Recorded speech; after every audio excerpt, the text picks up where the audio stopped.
As a mother, a heartbroken mother, a mother that's full of anger, rage, questions why.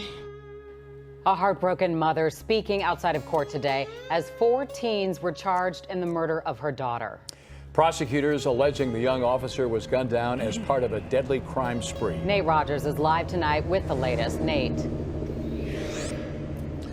Yeah, that's right, Corey and Dawn. A lot of new details from authorities. Police confirmed that Preston was in uniform before she was shot and killed. Her service weapon was also stolen and sold, yet to be recovered. She was one of 6 victims, we're told, robbed allegedly by the same crew over the weekend. Also, a stolen Kia used in this crime was later set on fire. I felt sorry for them because nobody obviously didn't pour into them. Nobody told them that they were loved. Nobody told them that you can do anything like I constantly preach to my daughters. Court documents say the 16-year-old called a friend same day asking if he'd seen the news about a police officer being killed.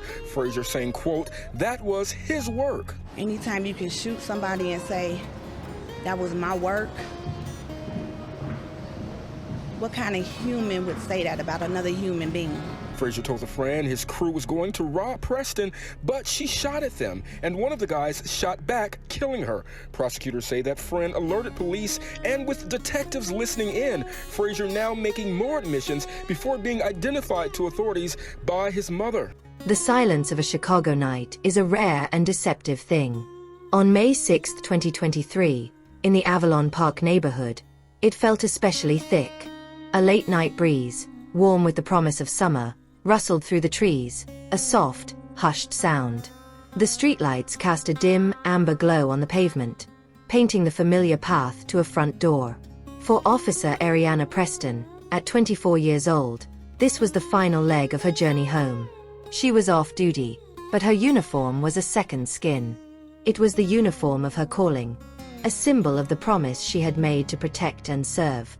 At just 5'3" and around 100 pounds, she was a small figure in a big city, but the dedication in her heart was immeasurable.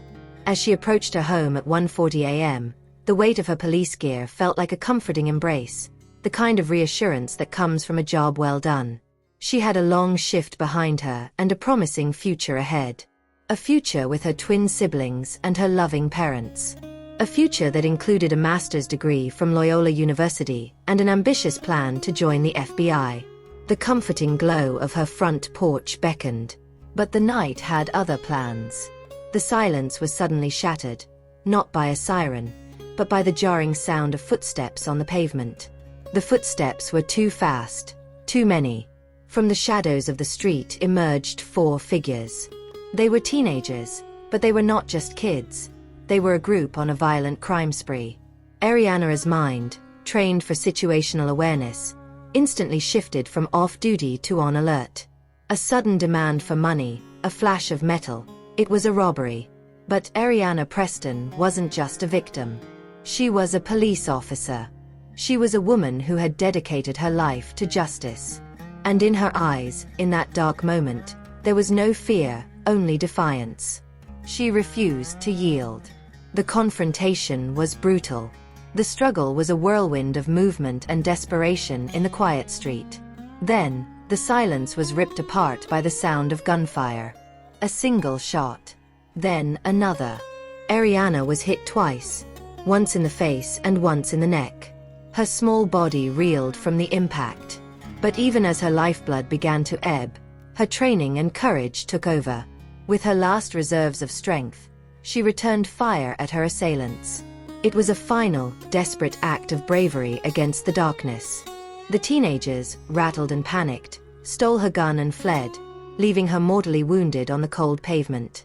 The terrifying sound of their escape was followed by a silence far more profound than the one they had broken. A silence that was a testament to the tragic loss of a brilliant life.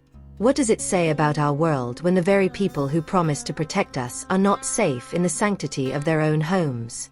What do we do when a master's degree, a brilliant mind, and an unwavering commitment to public service are not enough to save a life? Welcome to Say Her Name, a space where we refuse to let these questions go unanswered. We tell the stories of Black women whose lives were cut short, whose cases often fade from the headlines. We are here to ensure their legacies are not forgotten and that their names are remembered not just in sorrow, but as a catalyst for change. Their lives mattered, their dreams mattered, and their stories deserve to be told. Today, we honor the memory of Officer Aréanah Preston. Her story is a heartbreaking example of a life of promise extinguished too soon, but it is also an inspiring testament to dedication, courage, and a relentless pursuit of justice. We want to hear from you. Where are you watching from? Tell us in the comments below. Here's another year around the sun, my bitches.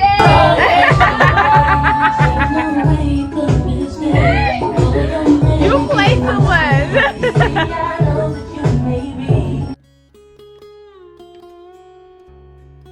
Aréanah Preston was a daughter first. The youngest of three, born just minutes after her twin brother, she was the family's bright, determined anchor. Her mother often said Aréanah was a force of nature in a small package, a person who would give her last to anyone in need. This wasn't just a mother's loving hyperbole. It was the truth. It was the truth of a girl who, at 10 years old, used her allowance to buy lunch for a classmate who had none.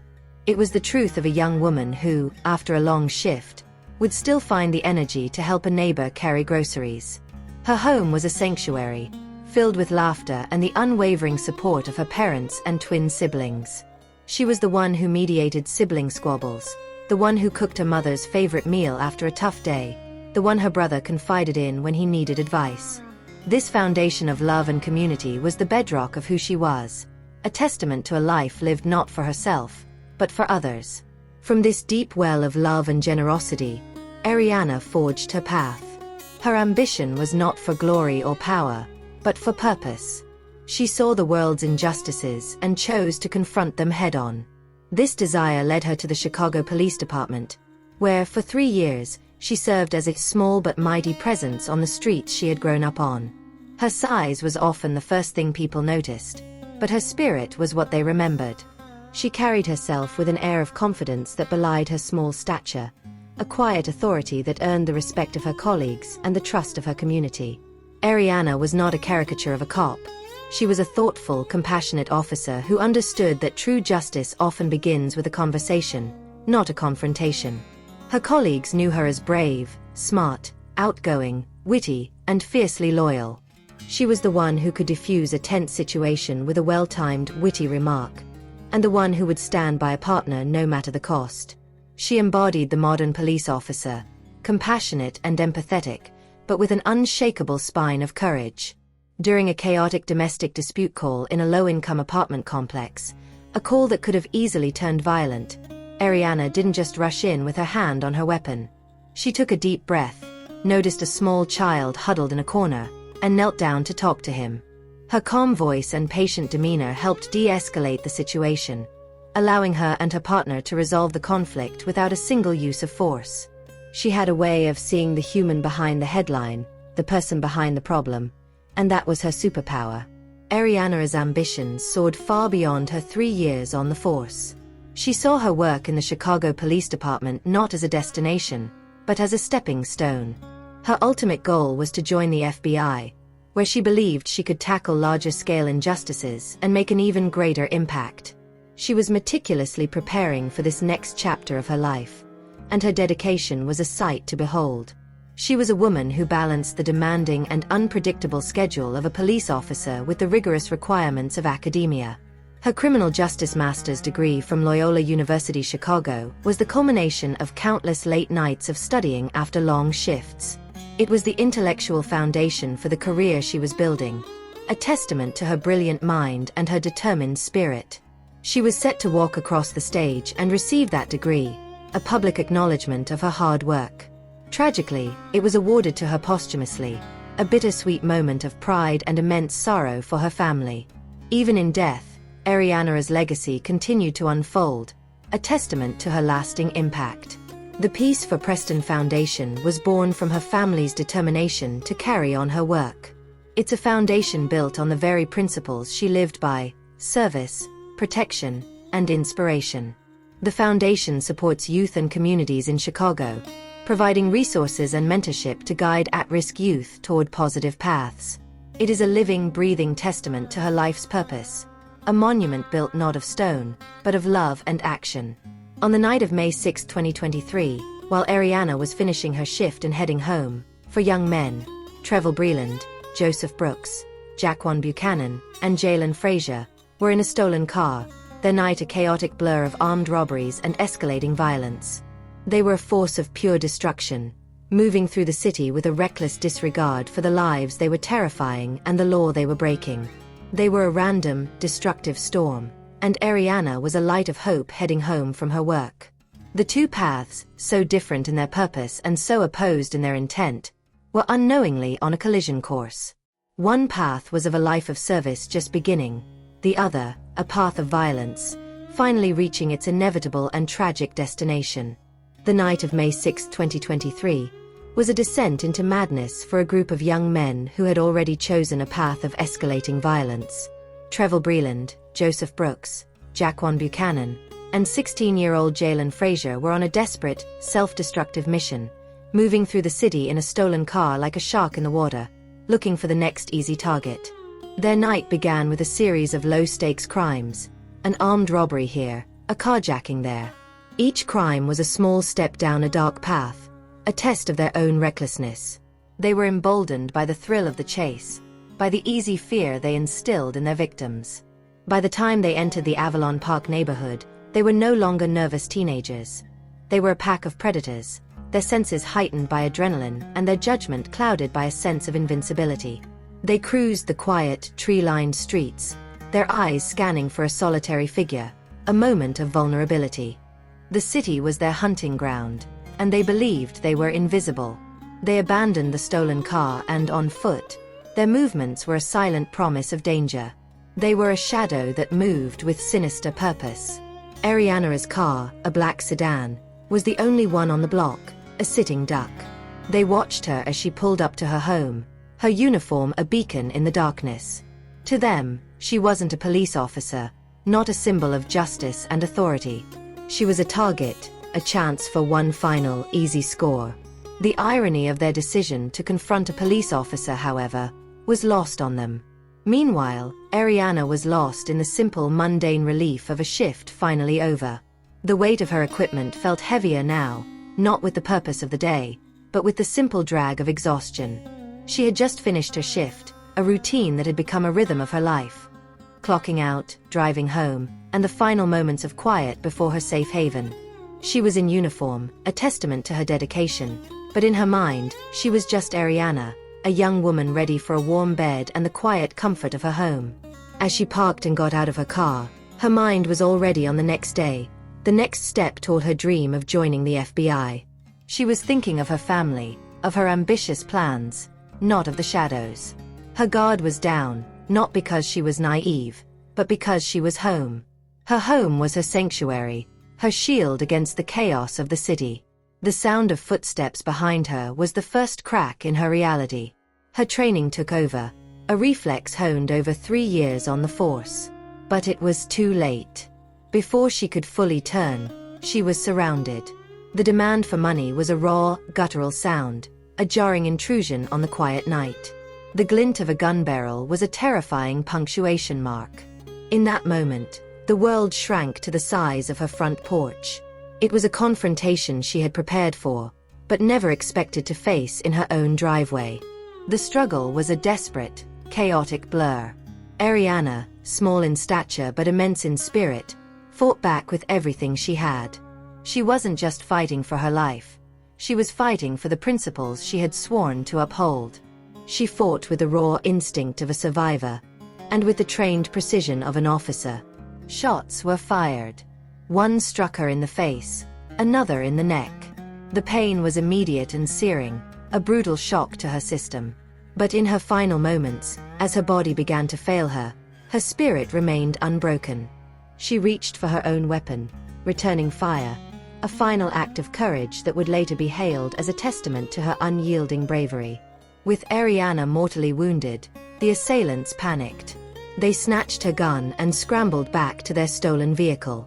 Their escape was frantic, a desperate flight from the horror they had just created. They abandoned the stolen car in a secluded alley and, in a chilling final act of desperation, set it on fire, a futile attempt to destroy the evidence that would ultimately lead to their capture. The flames illuminated the quiet Chicago night, a horrifying beacon of their crime. The final powerful image of the night was the sight of Officer Aréanah Preston, a brilliant and promising life extinguished, lying on the pavement just feet from the safety of her front door. The stolen car, now a raging inferno, burned brightly in the distance, a silent promise of the justice that was yet to come. The city, which had always been her home, had become her tomb. The silence that followed the gunfire was not absolute. It was a deafening vacuum where a heartbeat had been just moments before. In the blackness of the Avalon Park night, a small, bright red light began to pulse from Officer Aréanah Preston's wrist. Her Apple Watch, a piece of technology designed for health and convenience, had detected a sudden violent deceleration followed by a complete lack of movement. It registered a severe impact, interpreting it as a car crash, and without a prompt, it automatically placed an emergency 911 call. This was the first twist in the story, the most profound irony of the entire night. The city's official gunshot detection system, ShotSpotter, had picked up the shots at 1:42 a.m., but due to a backlog of alerts in that district, the dispatch was delayed. Aréanah's watch, a silent guardian in her final moments, bypassed the bureaucracy and placed an urgent, direct call for help at 2:02 a.m. It was a phantom alert for a crash that never happened, but it was enough to dispatch officers immediately to her location. They arrived to find her critically wounded, but still fighting. They worked on her, desperately attempting to save her life before rushing her to the University of Chicago Medical Center, where she tragically succumbed to her injuries. The Apple Watch's emergency call was not an accident. It was a final, desperate act of a life dedicated to saving others, a digital cry for help that ensured her last moments would not be in total solitude. The investigation that followed was a masterclass in meticulous police work, a relentless pursuit of justice for a fallen officer. It was a step-by-step breakdown of a night of chaos, with every moment leading to the inevitable. The detectives started with the most obvious trail, the suspect's crime spree that led them to Aréanah's doorstep. Trevor Breland, Joseph Brooks, Jaquan Buchanan, and Jalen Frazier were not phantom figures. They were a group of teenagers who had already left a trail of victims. Police interviewed victims of multiple armed robberies and a car theft that had occurred just before Aréanah's murder. The victims provided detailed descriptions of their assailants, and one crucial detail emerged. The suspects were in a stolen Dodge Avenger and, later, a stolen Kia. The detectives didn't have to rely solely on witness descriptions. The city of Chicago is a city of a million eyes. A vast network of surveillance cameras had captured the entire violent journey. The footage was painstakingly reviewed, frame by frame. It showed the stolen Dodge Avenger moving through different neighborhoods, stopping briefly for armed robberies, and then speeding away. The cameras caught them abandoning the Avenger and stealing the Kia. The footage was grainy, but clear enough to make out the suspects' dark clothing and their frantic, almost choreographed movements. The cameras also captured the final, chilling moments outside Aréanah's home. The footage was a silent, unblinking witness to the confrontation, the brief muzzle flashes from the gunshots, and the suspect's terrifying escape. The final act of arson, a plume of smoke and fire rising from the abandoned Kia, was a final, desperate attempt to erase their tracks. But it only served as a dramatic, undeniable marker of their guilt. The digital trail was just as revealing. Cell phone data, often a hidden witness, placed all four suspects' phones at the locations of every single crime they committed that night, including the exact coordinates of Aréanah's shooting. The police didn't have to rely on their confessions. The data created a comprehensive map of their criminal journey. This was the irrefutable truth, the kind of evidence that a jury would find impossible to deny. The suspects had tried to cover their tracks with face coverings and stolen cars, but they had left a digital breadcrumb trail that led directly to them. But the final crack in their carefully constructed facade came from an unexpected source: the women who had accompanied them on their earlier crime sprees. These individuals, some of whom were girlfriends or acquaintances of the suspects, were brought in for questioning. They were shown video and photo arrays, and one by one, their identifications confirmed the suspects' involvement. "Yes, that's Brooks, that's Buchanan, and that's Breland," they confirmed, their voices trembling with fear. One of the women, in a moment of panic, revealed a chilling detail. Jalen Frazier, the 16-year-old, had called a friend and admitted to the murder. "We were gonna rob a lady, but she was a cop and she fired back, so we shot her," he confessed. It was a raw, unscripted admission, a moment of unguarded honesty that would seal their fate. The police, acting with precision, arranged a controlled phone call between Frazier and his friend, and the young man made admissions directly to the authorities. The walls were closing in, and the suspects were now in a box of their own making. The arrests were a tense, hours-long operation that unfolded across the city. Jaquan Buchanan, perhaps the most cunning of the group, was the first to fall. He had tried to lay low at an ex-girlfriend's home, believing he was safe. But the police, armed with the witness identifications and his known associates, were a step ahead. He was arrested without a fight. His capture was the first domino to fall. Brooks and Breland, realizing the jig was up, barricaded themselves in a home, leading to an hours-long standoff. The Chicago Police Department, exercising a masterful display of patience and control, negotiated their surrender, and both men were taken into custody. The forensic evidence was the final nail in the coffin. Bullet casings recovered at the scene of the shooting were matched to a gun found during the arrests. IDs and credit cards from earlier robbery victims were found in the suspects' possession, concrete proof of their violent crime spree. The suspects had tried to steal Aréanah's life, to erase her from the world, but in their haste, they had left behind 1 million pieces of evidence that would ultimately seal their fate. In the interrogation room, faced with an overwhelming mountain of evidence, the cell phone data, the surveillance footage, the confessions from their friends and their own admissions, the 4 young men finally broke. Their initial lies and fabricated stories dissolved under the weight of the truth. They were charged with a comprehensive list of felonies that would ensure they spent the rest of their lives behind bars. First-degree murder, armed robbery, burglary, vehicle theft, possession of stolen items, and arson for burning the stolen car. The investigation was a powerful testament to the city's commitment to justice. It was a story of a modern police force using technology, meticulous detective work, and community trust to bring perpetrators of a heinous crime to justice. But the most chilling detail, the final twist in this tragic tale, was the motive itself. During their confession, one of the suspects revealed that after they had shot Aréanah, they ran away, but one of them returned. He returned not to offer aid, not out of remorse, but to steal her firearm. It was a final, depraved act of desecration, a chilling glimpse into the utter disregard for human life that drove them. The man who came back for the gun was Joseph Brooks. And in that moment, the police knew they weren't just dealing with desperate robbers, but with a level of cold-blooded cruelty that defied all understanding. Young lady finna get her master's next week, and these young punks gonna shoot. We gotta do something about this shooting and killing. One step closer to justice for a murdered off-duty officer. Several people are in custody in connection with the young officer's gruesome death. Nate Rogers is live with the latest. Nate. Yeah, absolutely, Corey and Don. As you can see behind me, purple bunting is in place here outside of Area 2 where that officer has worked for the last 3 years or so. Sources have confirmed with Fox 32 that multiple persons of interest are being questioned by police. Right now, in this case, those persons of interest range in age from 16 to 18 years old. The officer's family has asked for privacy, as many Southside residents say they too are mourning this officer's death. A SWAT response in Auburn Gresham Sunday night. Neighbor Dorn Thornton heard officers negotiating with a person inside. The building is surrounded, come out with your hands up.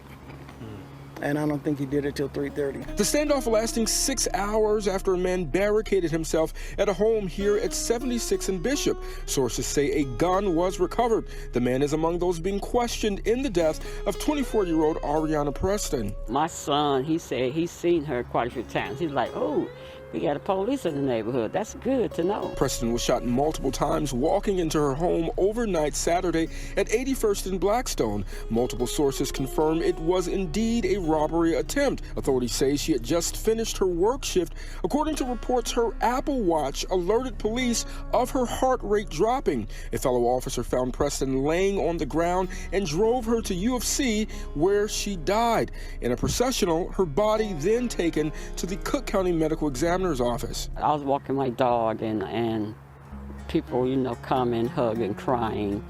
And it's just sad. She was on the force for just 3 years. Loyola University says Preston was set to graduate this coming Saturday with a master's degree from the law school. Put the guns down.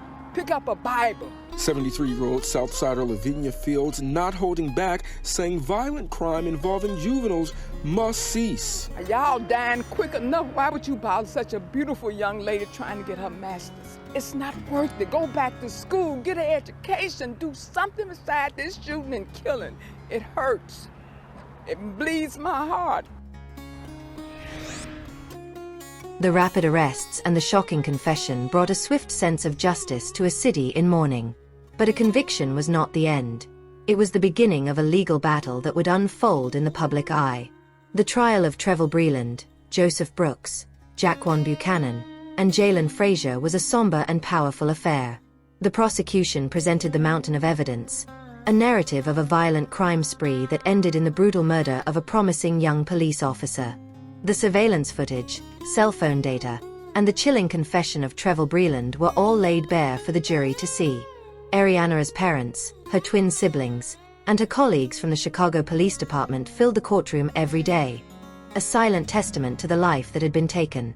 In the end, there was no doubt. The jury returned a verdict of guilty on all counts, a just and final sentence for the 4 young men who had taken a life with such casual cruelty. They were sentenced to life in prison without the possibility of parole. Justice, in this case, was swift and definitive, but it could never fill the void left by Aréanah. Her death was not just a tragic loss for her family and the police department. It was a profound blow to a city that had hoped to see her rise as a leader. Aréanah Preston's story, however, transcends the courtroom and the headlines. Her life and death serve as a stark and painful case study for a wider, more urgent conversation about violence and its root causes. The 4 teenagers who ended her life were not hardened criminals. They were young men on a destructive path, a path that so many young people are on. This raises critical questions about our communities and the systems that are failing them. The suspects were involved in a crime spree of increasing violence, highlighting a critical point. Early intervention is key. We cannot wait until a car is stolen or a life is taken. We must invest in community programs that provide at-risk youth with education, employment opportunities, and emotional support. These programs can serve as a lifeline, redirecting young lives before they are consumed by a cycle of violence. They can teach conflict resolution, foster empathy, and provide the tools needed to build a positive future. Aréanah's murder also exposed the immense risks that police officers face every day. For a woman like her, who was just 5'3" and 100 pounds, her bravery was not a matter of size but of spirit. Her actions in returning fire, even while critically wounded, were a testament to her training and courage. This tragedy calls for enhanced training in situational awareness and threat detection for all officers, especially those who work alone or in high-risk areas. Furthermore, the emotional toll of policing is immense, and providing accessible mental health resources and support is crucial for building and maintaining resilience.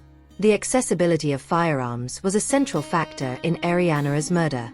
The suspects were armed teenagers who had no right to own or possess guns. This reality underscores the need for strengthening gun laws, enforcing regulations, and working to stop the flow of illegal guns into our communities. Community cooperation with law enforcement is vital in limiting illegal gun trafficking and removing firearms from the hands of those who would use them for violence. Aréanah embodied the very best of community policing. Her career was not just about making arrests but about building trust and serving as a mentor and role model. Her death is a painful reminder that the bond between police and the communities they serve is a two-way street. Building trust is a long and difficult process, but it is vital.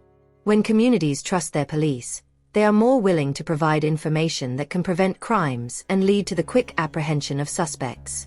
Officer Aréanah Preston's life was not defined by her death. She was a woman of immense promise and unshakable dedication. Her legacy lives on through the foundation her family established in her name, the Peace for Preston Foundation, which works to support youth and communities in Chicago. It is a testament to the belief that even in the face of such profound loss, hope can still be found. Her posthumously awarded master's degree is a final, powerful symbol of her commitment to education and her unwavering ambition. Her story is a stark reminder of the human cost behind the headlines and the necessity of comprehensive, compassionate approaches to violence prevention. It honors Aréanah not just for her sacrifice, but for her potential to inspire change that will outlive her. If you believe that the stories of Black women deserve to be told and their legacies honored, please be sure to like, share, and subscribe to our channel. Your support ensures that Aréanah Preston, and so many others, are never forgotten.